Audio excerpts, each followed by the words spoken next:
அன்பாலான அனைவருக்கும் வணக்கம்.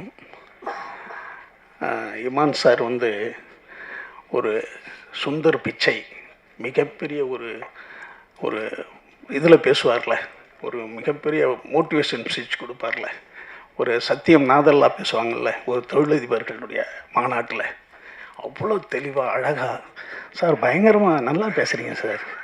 ஏன்னா இந்த மாதிரியான வார்த்தைகள் அப்படியே போய் காதில் தேனாக பாயிற மாதிரி பேசுகிறீங்க சார், அருமை சார்.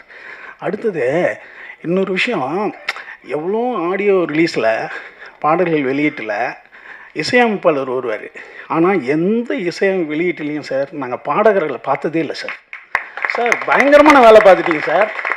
ஏன்னா உண்மையிலுமே அவங்களும் ரொம்ப முக்கியமானவங்க தானே, ரொம்ப பெரிய வேலை சார் இது. இது இந்த பிரசாத் இது புதுசாக பார்த்துருக்கு, ரொம்ப அருமை சார், சூப்பர். அப்புறம் இந்த அர்ஜுனன் பேர் 10 இதில் பாபு யோகி பாபு நினச்சா எனக்கு ரொம்ப மகிழ்ச்சி. 2009 மணிமகால்னு ஒரு ஷூட்டிங் ஸ்பாட் இருக்குது, அதில் யோகியில் ஒரு சிறப்பான ஒரு இதுவர் மணிமகால், அது பேரே மணி இருக்கிற மகால் தானே. அதில் வந்தவர் இன்றைக்கி கிட்டத்தட்ட 2009 இன்றைக்கி 2026 300வது படத்தை தொட்டிருக்காருன்றது ரொம்ப மகிழ்ச்சியான ஒரு தருணம். ஏன்னா எந்த பின்புலமும் இல்லாமல் அடுத்தடுத்த தலைமுறை அந்த தொழிலுக்கு வர்றதுன்றது ஒரு பெரிய விஷயமே கிடையாது. எந்த பின்புலமும் இல்லாமல் ஏதோ ஒரு திருவண்ணாமலையில் ஒரு இடத்துல பிறந்து என்ன பந்தல் பாது வாழைப்பந்தல் ஏரியா, வாழைப்பந்தல் வட்டம், அதுக்கு பக்கத்தில் இருக்கிற ஒரு மேல் நகரம் மேலா அப்படின்ற ஒரு கிராமத்திலேருந்து தனி மனிதனாக போராடி, இந்த ரஜினி இந்த விஜயகாந்தெல்லாம் சொல்கிற மாதிரி தான், சினிமாவுக்கான எந்த இதுவும் யாருக்கும் இவங்களுக்கெல்லாம் இல்லையாப்பா அப்படின்ற மாதிரி இருந்த ஒரு நிலையில் தனக்கென்ற ஒரு மிகப்பெரிய ஒரு மார்க்கெட்டை, என்னென்னா ஒரு மனிதனுடைய கையெழுத்து ஆட்டோகிராஃபாக மாறிடணும், அவன் வெற்றியாளன். ஒரு மனிதனுடைய ஃபோட்டோ வீட்டில் மாட்டப்படணும்.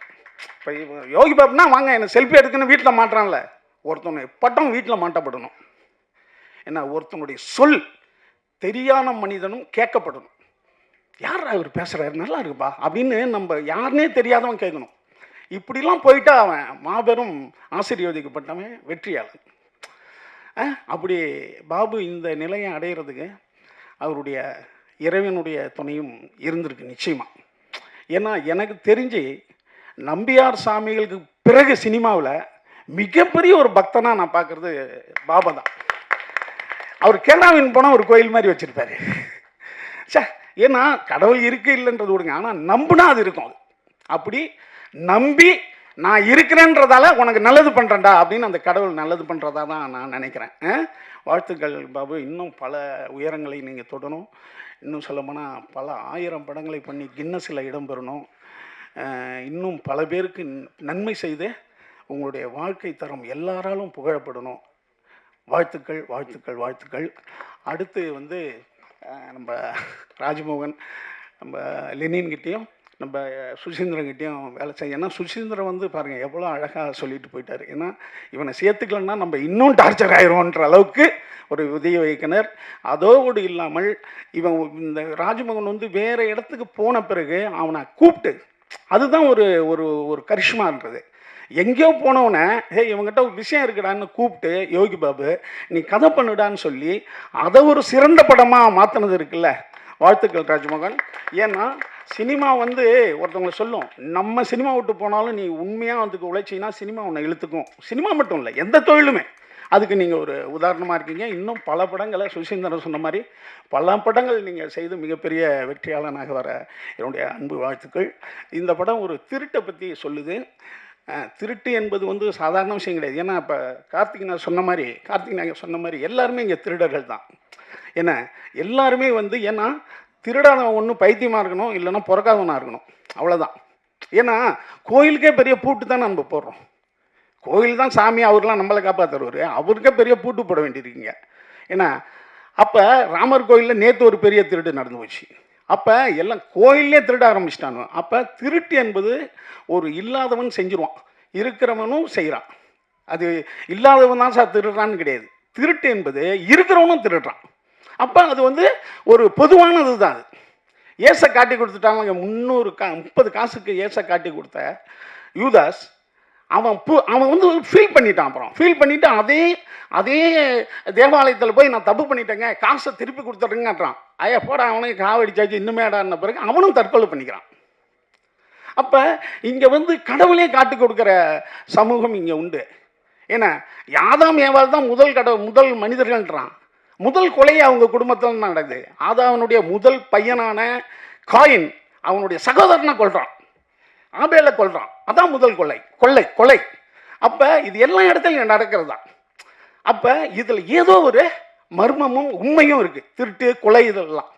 அப்படியாக இந்த படம் வந்து ஒரு மோட்டார் திருட்டை பற்றி சொல்லுது. எல்லாம் நிறையா சொல்லிட்டாங்க. மோட்டார் என்பது 1886 பென்ஸ்ன்றவன் கண்டுபிடிக்கிறான். ஜெர்மனிக்காரன் கார்ல் பென்ஸ். அவன் தான் முதல் காரை கண்டுபிடிச்சவன். அந்த கார்லேருந்து தான் இன்றைக்கி நம்மளுடைய பயணங்கள் எல்லாமே பெருசாகிட்டு இருக்கு. முன்னெல்லாம் நாங்கள் கார் வாங்கும்போது என்னென்னா நோ ஹேண்ட் சிக்னல்னு ஒன்று பின்னால் எழுதியிருப்பானோ. அது ஏசி கார். அது ஏசி காருக்கு ஹேண்ட் சிக்னல் பண்ண மாட்டாங்க. காரை கேட்டாலே ஏசி காரா நான் ஏசியான தான் கேட்பாங்க. இப்போல்லாம் அப்படி கிடையாது. அந்த அளவுக்கு நம்ம வந்துருச்சு. முன்னாடி உண்ண உணவு உடுக்க உடை இருக்க இடம் அப்படி இருந்தது மீறி இப்போ ஒரு ஃபோனும் காரும் ரொம்ப அவசியமாக இருக்குது இல்லையா? அப்போ கார் என்பது இன்றைக்கு நம்மளுக்கு தேவையானதாகிடுச்சு. சின்ன வீடாகிடுச்சு. அது ஒரு சின்ன வீடுனா நீங்கள் சின்ன வீடு நினச்சிக்காதீங்க, அதில் எல்லாத்தையும் வச்சுக்கலாம். அப்போ வந்து அந்த மாதிரியான ஒரு விஷயமா இருக்குது. அதை பற்றியான ஒரு சிறந்த படம். இந்த கதையை ரொம்ப சுவாரஸ்யமாக வந்து ராஜ்மோகன் பண்ணியிருக்காரு. அப்புறம் ப்ரொடியூசரை பற்றி சொன்னாங்க, சுசீந்திரன் சொன்னார். எப்போதுமே ஒரு முதல் படத்தை முடிவு பண்ணுறதுக்காங்களே, ஒரு பாரதி ராஜாவாக இருக்கட்டும், ஒரு பாலச்சந்திரா இருக்கட்டும், மிகப்பெரிய ஆளுமைகள் எல்லாம் யாரோ ஒரு பணம் உள்ளவர் தான் அறிமுகப்படுத்த வேண்டியிருக்கு இல்லையா? பணம் இல்லாமல் நீங்கள் கதையை வச்சுட்டு என்ன பண்ணுறதுங்க? அப்போ அப்படி ஒரு சிறந்த இயக்குனரை அறிமுகப்படுத்திய தயாரிப்பாளர்களுக்கு எங்களுடைய அன்பான வாழ்த்துக்கள். அடுத்த இமான் சார் வந்து ரொம்ப அழகாக நம்ம ராஜமோகன் சொன்னார். மகேந்திரன் வந்து என் ஃபிலிம் பையனு போட்டுக்கவே மாட்டார். மகேந்திரன் சார், ஏன் சார் நீங்கள் ஃபிலிம் பையனு போட்டுக்கல? மகேந்திரன் அவருக்கு சொன்னார், என்னுடைய படங்களை நான் வசனம் எழுதி பேச வைத்ததை விட இளையராஜா இசையால் பேச வைத்தார். இசையால் தான் என்னுடைய படங்கள் நிறையா பேசப்பட்டது. என்னுடைய மௌனமான ஷாட்டுகள் எல்லாம் இளையராஜா இசை பேசியது. அவர் இவ்வளோ பேசியிருக்காரு படத்தில். அப்புறம் என் ஃபிலிம் பை மகேந்திரன் நான் எப்படி போட்டுக்க முடியும்னார். ஒரு இசையினுடைய வலிமை அது. அப்படி ஒரு இசையமைப்பாளர் உங்களை இவ்வளோ அழகாக பாராட்டி இருக்கிறது என்பது, ஏன்னா அவர் தான் இசை இல்லாமல் படம் பார்க்குறார், நம்ம இசையோடு பார்க்குறோம். அதனால் சில போரான இடம் கூட அவர் இன்ட்ரெஸ்ட் பண்ணிடுவார். ஆனால் அவரே உங்கள் படத்தை மிகச்சிறந்த முறையில் பாராட்டியிருக்காருன்னா நிச்சயம் இது மிகச்சிறந்த படமாக இருக்குது, நல்ல படமாக இருக்குது. அதோட காளி வெங்கட் மாபெரும் கலைஞன். காளி வெங்கட்லாம் பாடி, சார் அடுத்த படத்தில் பாடு ஒன்று கொடுங்க சார், பாட சொல்லுங்கள் சார், பிரம்மாண்டமான பாடுங்க சார், அருமையான பாடுங்க. இப்போ அடுத்தது வந்து நம்ம லெனின் பாரதி முந்தானாலே எனக்கு ஒரு கதை அனுப்பிச்சார். இந்த படத்தில் பார்த்தேன், சிவானனா சூப்பராக நடிச்சிருக்காருன்னு ஒரு டைரக்டர் அனுப்பிச்சார் எனக்கு கதை சொல்லி. ரொம்ப நம்ம லெனின் பாரதி வாழ்த்துக்கள். அடுத்து நம்ம யாராவது விட்டுட்டேனாப்பா, நம்ம ஓம் பிரகாஷ். தம்பி ஓம் பிரகாஷ் கேமராமேனு அப்பப்போ என்கிட்ட கேட்டுக்கிட்டு இருக்காரு, அப்போ அவன் யாருப்பா ஓம் பிரகாஷ்ன்னு? அதுக்கு முன்னாடி ஏபின்னு ஏதோ ஒன்று சேர்த்து விட்டுக்க. அடுத்தது மேடம் நம்ம அருள்தாஸ் அண்ணன், மதன், எல்லாமே மாபெரும் கலைஞர்கள். அடுத்தது பாருங்க கேமராமேன் பிரதீப். தம்பி தானு சார் மட்டும் ஒன்று பார்த்தாருனா, சார் பார்த்தா ஐயா, அதாவது பார்த்தா ஒரு உளி மாதிரி இருக்காயா, உடம்பெல்லாம் மூளை அவனுக்குன்னுவார். அப்படி சின்ன பிள்ளையாக இருந்தாலும் அறிவான பையன். எனக்கு வந்து ரைட்டரில் நான் நடிக்கும்போது எனக்கு கேமரா பண்ணாப்புல. அதே போல் இன்றைக்கும் அதே ஆர்வத்தோட ராஜமோகனுக்கு மிகப்பெரிய ஒரு உறுதுணையாக இருந்து இந்த நல்ல படத்தில் ஒர்க் பண்ணியிருக்காரு. மற்ற எல்லா கலைஞர்களுக்கும் என்னுடைய அன்பான வாழ்த்துக்கள். நன்றி.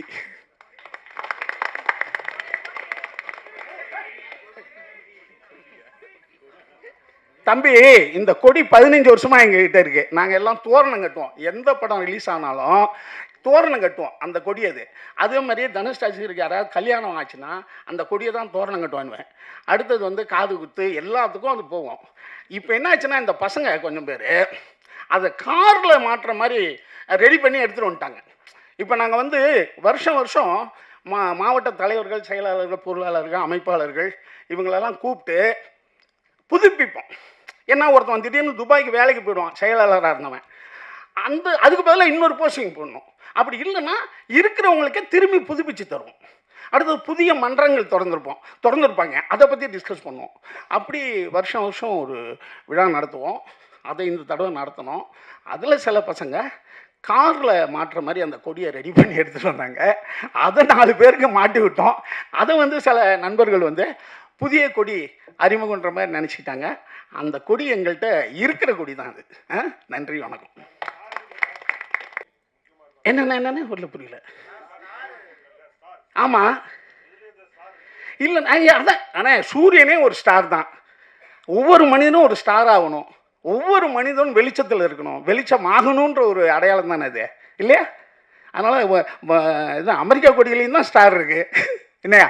எல்லாரும் ஒரு அந்த ஸ்டார் என்பது என்னன்னா வெளிச்சம். அது ஒரு ஒரு ஒரு எல்லாரும் வெற்றிக்கான ஒரு வழின்றதை நம்ம சொல்கிறது தானே. அதில் வந்து வேற ஒன்றும் எதுனே அண்ணே, எது எப்போது நடக்குமோ அது நடக்கும்ண்ணே. என்னப்பா எல்லாருக்கும் டைட்டில் கிடைச்சிருச்சா? நன்றி.